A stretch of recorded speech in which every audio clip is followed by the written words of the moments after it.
In many ways, Art Nouveau is like the late neoclassical style. First, it's an umbrella term covering a broad range of styles in different countries. Second, it forms a bridge between two centuries. And third, the evolution from the 19th to the 20th century also brought tremendous, life-changing, and jarring shifts to culture. As 1900 approached, many people were optimistic about the coming new century, about how new and exciting the world had become due to the many and rapidly increasing advances in knowledge and technology. Electricity and all that came with that, including electric lighting and telephone, rapid travel by train and steamship, and very soon by air, new discoveries in psychology and the natural sciences, and much more. But just like the 19th century, the rapid pace of drastic change was also frightening for many. It all made some people very, very nervous, and both of these moods will, of course, be reflected in the arts and design. The drastic changes in the arts that had begun in the 19th century also continued to gain momentum. As you learned during our studies of design reform, by the end of the 19th century, thanks in large part to the idea of poetic license championed by the aesthetes, artists and designers were much more at ease with, even eager to let go of the past completely and focusing on developing totally new styles for a new world. As stated, Art Nouveau was an international movement with many styles under its umbrella. The major countries and style names are listed here, and we'll be touching on all those in blue. In the two countries where it first manifested, Belgium and France, the name of the style itself was also Art Nouveau, and that term, which means new art, probably came from a famous gallery by that name, which opened in Paris in 1895. In the spirit of the unity of the arts, there, progressive and avant-garde artists, architects, designers, and craftsmen in all media from all countries were invited to exhibit together. As you will see, some of these styles have much in common, while others are very different. But we can identify a few common threads, which I've listed here for you. Some I've mentioned already, and I think you can see that most, if not all, are standing on the shoulders of 19th century design reform principles and practices. But if I had to say which was most important in terms of the defining characteristic of Art Nouveau, it would be line, with nature as a close second. A final note here, painting, prints, and drawings under the Art Nouveau umbrella are not described as Art Nouveau, but as symbolist or symbolism. The term Art Nouveau is usually reserved for the decorative arts, while symbolism is applied to the fine arts. Many of the aesthetic painters were symbolists, and the work was often quite darkly beautiful, that quality referred to as sublime. The wonderful watercolor here by the Scottish architect Charles René Mackintosh, whose work we'll see later, is an excellent example of this, but it also happens to express many Art Nouveau design qualities. Can you ID them? And here's a little exercise for those who feel so inclined. Spend some time meditating on this gorgeous image and ask yourself how it would translate into an interior design. How would you make this look like an interior? How would you make an interior feel like this? Or just absorb it. Remember what Christopher Dresser said about art knowledge. So as I always do when trying to get my head around a large amount of diverse information, I start from the big and see if I can find two categories into which one or the other will fit. And here it is. There are two basic and different types of Art Nouveau line. One is literally organic, and the other is an abstraction of that. It's also helpful that the first type was, in general, an early expression, appearing mostly before 1900, while the second came mostly after 1900. We've talked enough about stylization and abstraction that you should be able to see here easily how the version on the right is an abstraction of what's happening on the left. The first looks like actual plant life, while the other is smooth and sleek with no recognizable details at all. The first type, as you saw, created an atmosphere that was dark and mysterious, almost as if you were trapped in a virtual haunted forest rather than eating dinner in a posh restaurant. Why? Well, the darkly beautiful influence of symbolism played a role, but on another level there was something more interesting going on. Environments and objects or works of art like this are a true reflection of the context I spoke of earlier. Below the surface, many people were frightened, nervous, jittery. Why? Well, think about it. The discoveries and theories of people like Darwin, Freud, and Einstein were upending what everyone had believed for thousands of years about who they are, where they came from, and indeed the very nature of reality. Not only that, many of these things, from the personal subconscious to electricity to the behavior of atoms, pointed to the fact that there are powerful unseen forces at work in the universe and in us over which we have no control. That was very unnerving. And speaking of control, what does the great femme fatale actress Sarah Bernhardt represent here? Freedom. The new drive among women for equal rights, to vote, to go to work, to not be stuck at home raising children, and yes, even for sexual liberation. For various reasons, both conscious and unconscious, many men and virtuous women saw this as a threat to the family unit that endangered not only the very fabric of society, but also national security. But of course, as much as both men and women feared her, they also deeply desired her, to possess her or to be her. From time immemorial, this archetype of the dark, dangerous, beautiful temptress appears repeatedly in our culture. And at this moment in time, as the femme fatale, her image was widespread in every form of the arts. Look for her in posters, in sculpture, in light fixtures, in furniture, in the theater, and yes, even in the new phenomenon of film. She is everywhere at this moment in time. Believe it or not, one of the earliest expressions of this nervousness in design is this embroidery by a German sculptor. It was admired by so many people, surely not only for its charm and beauty, but because it resonated with them. It expressed the wound-up tension they were all feeling just below the surface.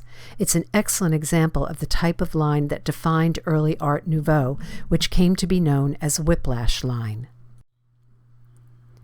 Of course, this line didn't just appear in design suddenly overnight, but developed over time from various sources of influence in art and design into a new form that expressed the mood of this new period. The line, as well as the darkness, was often expressed in simplest works of art, especially that of the graphic artist Aubrey Beardsley. Here, a more sensual and languid line depicts a macabre biblical scene of the variety the symbolists and aesthetes adored: sex, sensuality, violence, death, and yes, the darkly beautiful. It is all the famous tale of one of history's greatest femme fatales, Salome, and St. John the Baptist. You don't need a Bible these days to find and read this story. Well worth it if you don't know it. Of course, we saw this love of the sublime expressed in works by aesthetic painters like Whistler decades before the Art Nouveau period. Going back earlier, we can see evidence of such line in Middle Eastern patterns that influenced William Morris, and then how that was translated by one of his later followers in the design for the back of this amazing chair.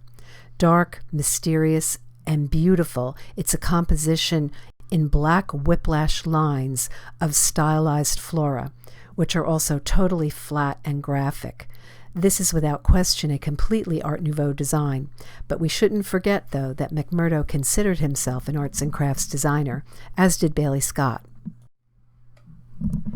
Here in the late arts and crafts designs by Bailey Scott we saw a couple of weeks ago, the extreme stylization and abstraction of the structural elements has created lines that point directly to Art Nouveau. On the left, what was once a reference to Gothic structural arches has now become something else. On the right, the simplicity and play of slender horizontal and vertical lines we know derives from Japanese influence, and it will lead directly to some of the Art Nouveau styles that use straight rather than curved line. But again, we also know Bailey Scott considered himself an arts and crafts designer, and the truth in materials and truth in construction showcased here are a testament to that. Speaking of arts and crafts, it's interesting to see the role the Gothic continued to play in design reform. In Eugène Viollet-le-Duc, the French had their own Pugin, but this architect and theorist approached the Gothic from a very different point of view. His deep knowledge and interest was in the engineering aspects of the Gothic, and his many publications greatly influenced the early architects working in this style and progressive architects into the 20th century. Here, an image showing what may have, in part, inspired the nature-based Gothic tensile skeleton. And here, a tensile structural skeleton composed entirely of organic whiplash lines. Probably the first architect to begin building in a manner inspired by Viollet-le-Duc's theories, the Belgian Victor Horta is considered one of the fathers of Art Nouveau, and for various reasons he embraced this completely avant-garde manner of building to make an intentional statement about classicism and the art world establishment it represented. What more can I say? The picture says it all. One of the most iconic spaces in the Art Nouveau story, this view inside the Hotel Tassel is mysterious and beautiful, almost frightening, as you feel the jungle of whiplash lines on the wall, aglow in a blood-red sunset, would ensnare you and drag you down as you start up the stairs. And lots of line everywhere, organic line, curving line, whiplash line, flat, graphic lines, three-dimensional sculptural lines, all transmuting from one to the other in a continual process of growth and decay. Notice, too, the use of new materials, the steel columns. Lots and lots of steel everywhere, whirling and twirling tendrils and stalk-like slender upright supports, outlining planes and protecting edges of another new material, subway tiles, which he has ingeniously adapted to interior use. Around the same time, in Paris, a man who is today one of the most famous names in architecture and design of this period, Hector Guimard, was in the middle of working on a new apartment building, the Castle Béranger, when he heard about what Horta was doing in Belgium. After going there to see it for himself, he returned to Paris and transformed his work completely. This view gives you a good idea of what some of the result looked like, an example of what the world recognizes today as French Art Nouveau. Just a couple of images from the Castle Béranger, maybe you can pick out the similarities with Horta's design. Here we see the concept applied to furniture at its most extreme. Do you recall that during the Rococo, designers often created fanciful drawings showing furniture growing into the walls? Of course, they didn't really do it in reality, but now, yep. Some items of furniture became one with the architecture, or they were so site-specific that they could never be removed and used somewhere else without a lot of modification. In pieces like this, you can also get an idea of the sculptural quality of this type of Art Nouveau. It's linear, yes, but with highly dimensional carved details. If you've ever been to Paris, or even if you've never been, you may be familiar with the famous metro stations created by Guimard. Here, and in the next image, a great example of whiplash line, sculptural elements, nature, and the darkly, frighteningly beautiful.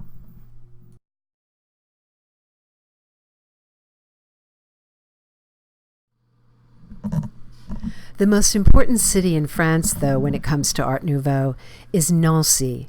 For various reasons, it had a special connection to Louis XV, so of course to the Louis XV style, aka the Rococo. And by now, I hope you have absorbed the fact that the two styles, Rococo and Art Nouveau, have much in common. Some of the most famous Art Nouveau designers comprised what is known today as the École or School of Nancy. Here, a dining room in a restaurant, which you've seen before, that has it all. Can you ID all of the Art Nouveau qualities and characteristics here? The next page is just a bigger, better picture of this room.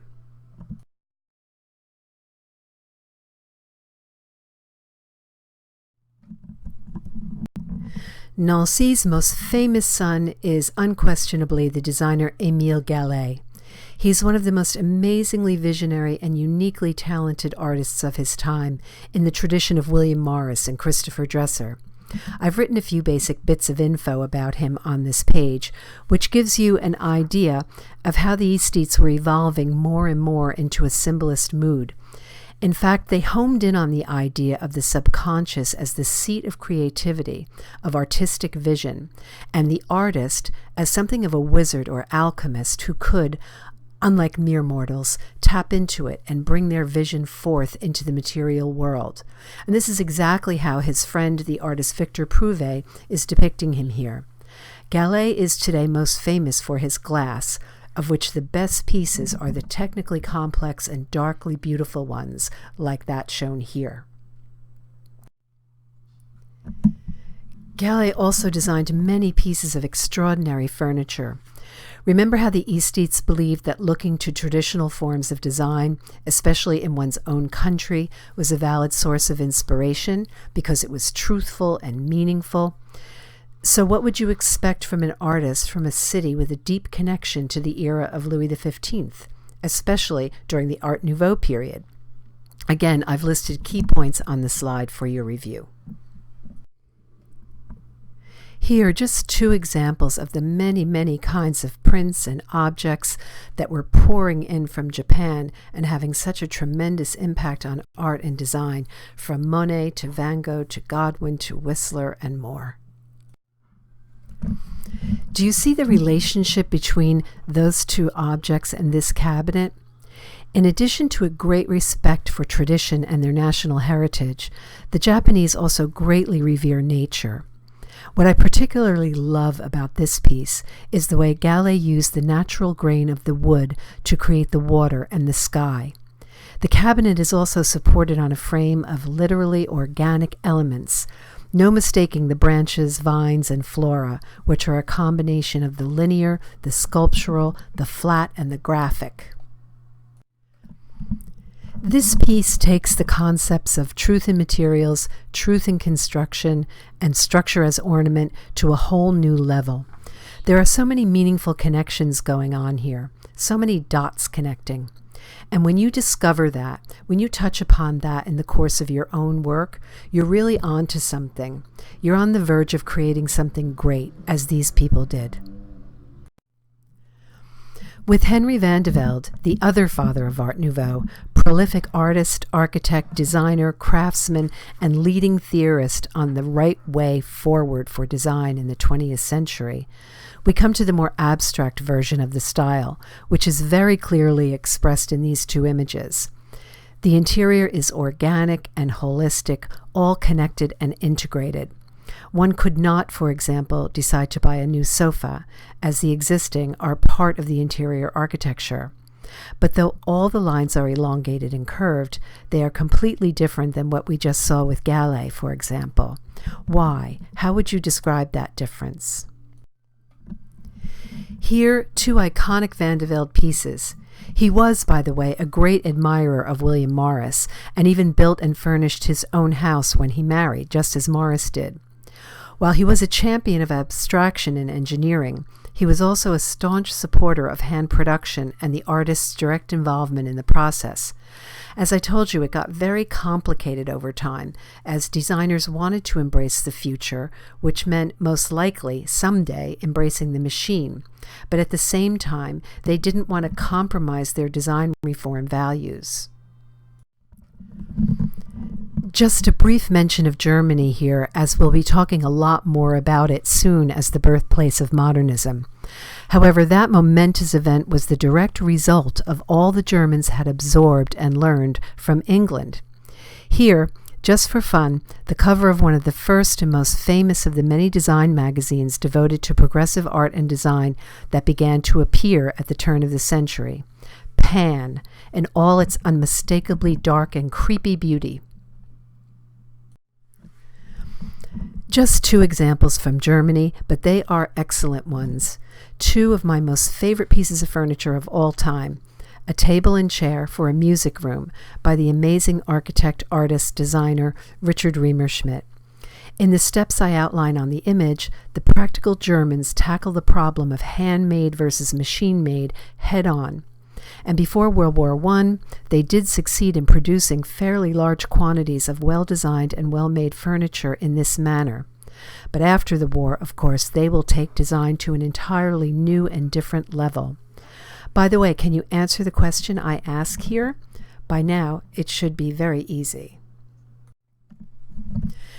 As you can guess by looking at this image of what was probably his most important and famous work, Antoni Gaudi was the Pugin of Spain. We're not going to spend time talking about the Sagrada Familia here, but as you can see, it was his contemporary interpretation of a Gothic cathedral. In this and the next image, you see how he applied the organic, nature, not only to interior structure, but to the entire building itself, in addition to treating the facade like a canvas.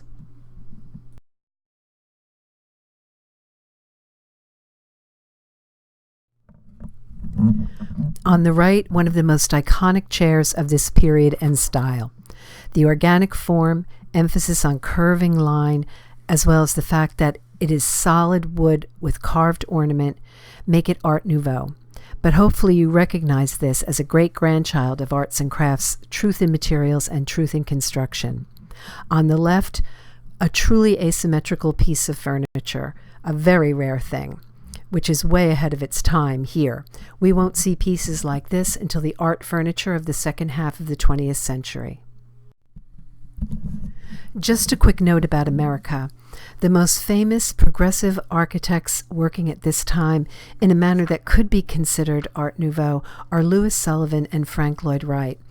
But for various reasons, which will become clear, they are both in a special category that we'll address next, the forerunners of modernism.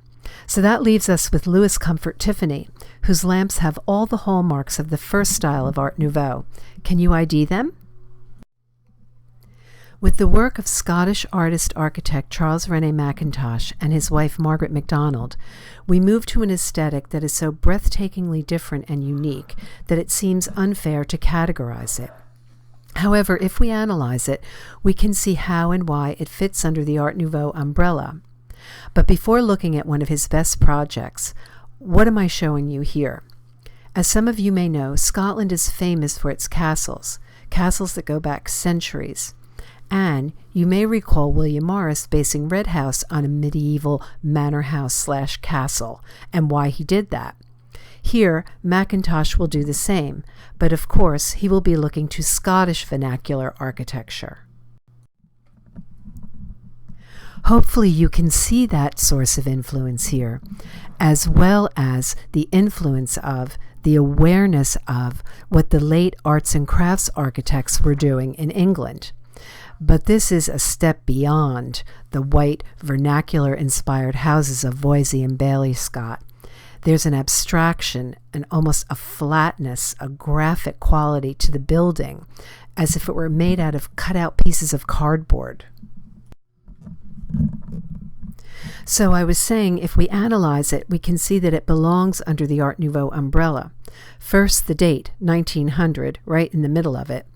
Next, the predominance of line, line, line, slender, tall, elongated, and play of equally slim, horizontal, vertical line, printed on the walls, embroidered on the textiles, structures of the furniture, creating a graphic quality as if you're looking at a drawing or a print or a poster. From there, we can pick and choose other things. Nature abounds as an ornament, but it's so abstracted you hardly recognize it. I'll list other familiar Art Nouveau points on the following page. I've listed many points to note on the images, but when you read them, they sound just like all the characteristics of 19th century design reform. And they are. But look at what those practices, those beliefs, have become in the hands of a new generation, a new art.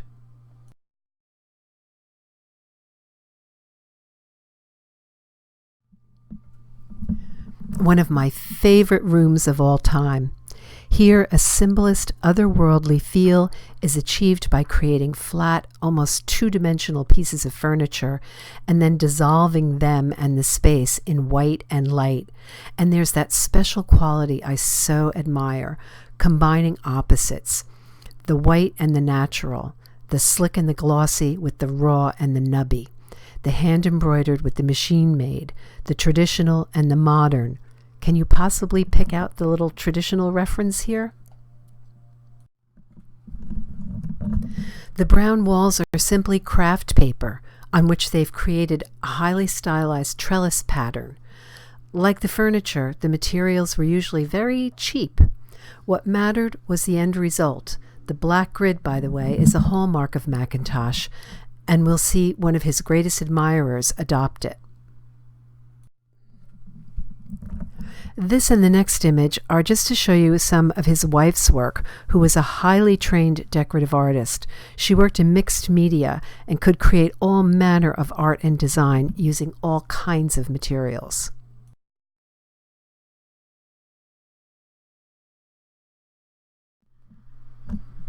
With Joseph Hoffmann and the Wiener Werkstätte, or the Vienna Workshops, we arrive at our last Art Nouveau destination, and one that, in the end, actually points right to Art Deco, in my humble opinion.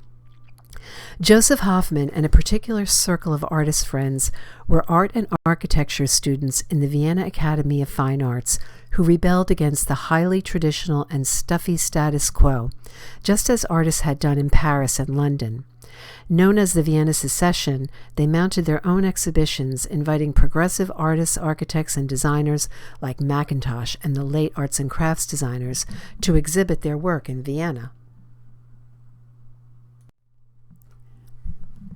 Inspired by the tradition of William Morris, Joseph Hoffmann and the artist Koloman Moser founded the Vienna Workshops, or the Wiener Werkstätte, based on the philosophy and practice of William Morris and his design firm. Little did they know that they would also replicate the financial problems and moral conflicts of Morris and his firm. But before they closed in 1932, they executed some of the best total works of art of the era.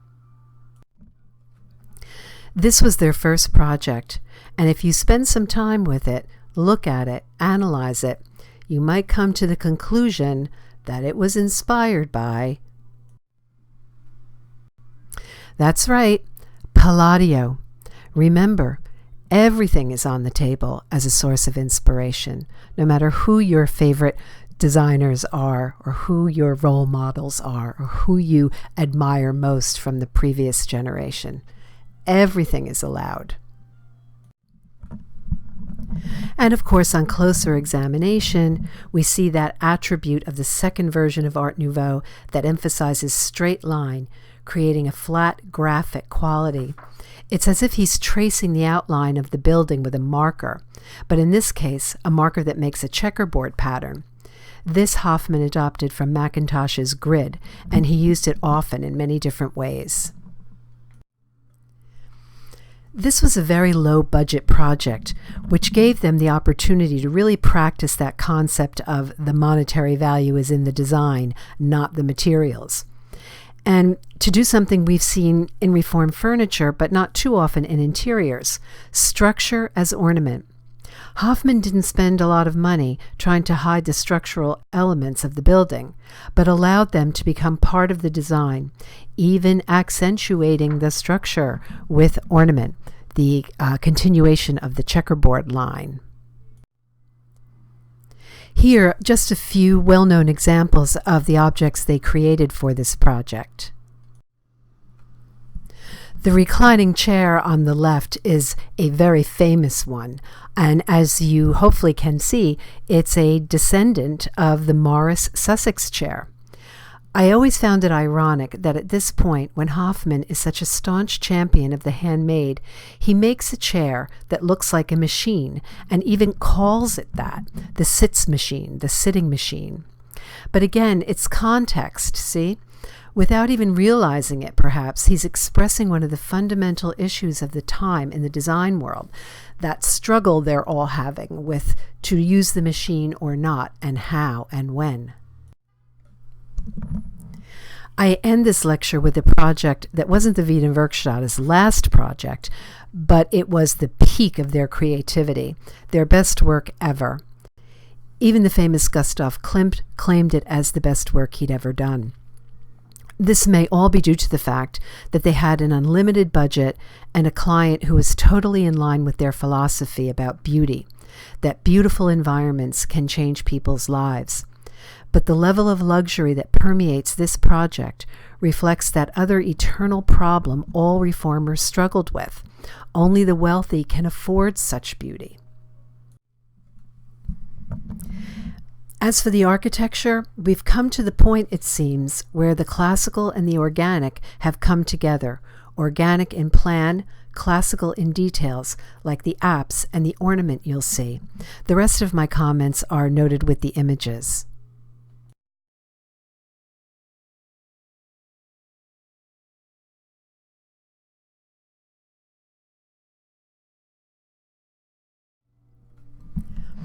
On the interior, buttery yellow leather, walls sheathed in marble, custom-designed lighting, and other luxuries are a new phenomenon.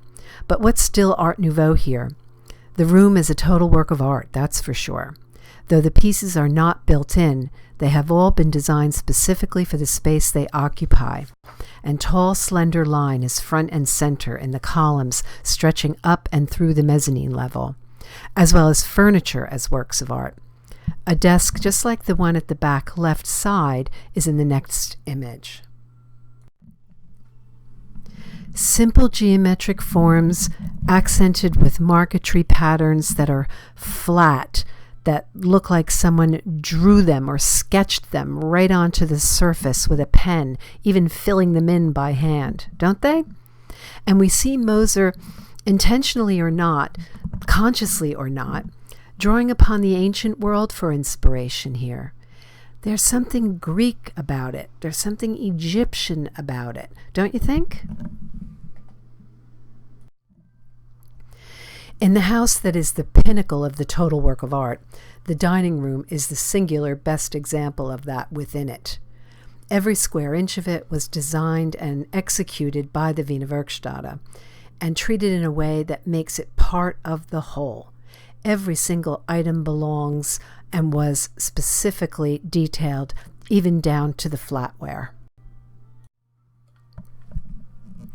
The somewhat daring mix of luxurious architectural finishes is certainly part of the ornamental effect, and though they're all so different, they don't seem to fight with each other. Or perhaps we just don't notice that due to the one element that overshadows all others. The murals are what we focus on. In a way, the rest is all just there to support them.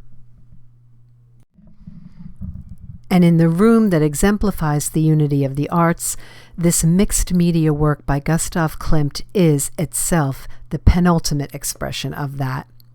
His unique practice of combining actual painting, a fine art, with the mixed media decorative craft of creating mosaic imagery from precious and semi-precious stones and metals is singular in conception. But it also unites the fine art of symbolism and the decorative art of Art Nouveau exquisitely, seamlessly, and masterfully. I've noted the Art Nouveau characteristics on the page, but it is this level of luxury, together with the combination of the traditional and the modern, that directly foreshadows Art Deco, which will be a major part of the next part of our story.